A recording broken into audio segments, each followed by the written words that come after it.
नमस्कार।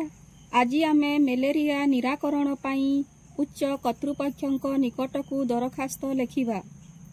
माननीय श्रीजुक्त जिला मुख्य चिकित्साधिकारी एठारे निजर जिलार नाम लेखिबा।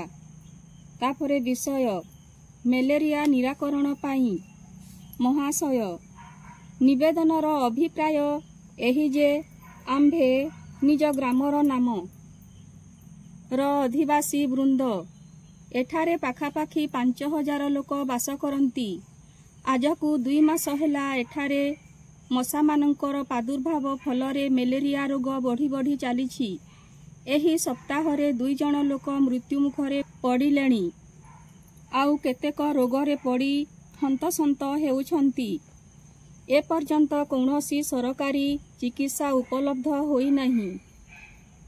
एणु आमे ग्रामवासी अनुरोध करू कि आपण दयापूर्वक मेलेरिया निराकरण निमित्त आसु पदक्षेप नेले आम्भे माने उपकृत हेबु इति आपणक विश्वस्त अंचलवासी। तापरे ग्रामवासींकर नाम वामपार्श्वरे तारीख एवं ग्रामर नाम। धन्यवाद।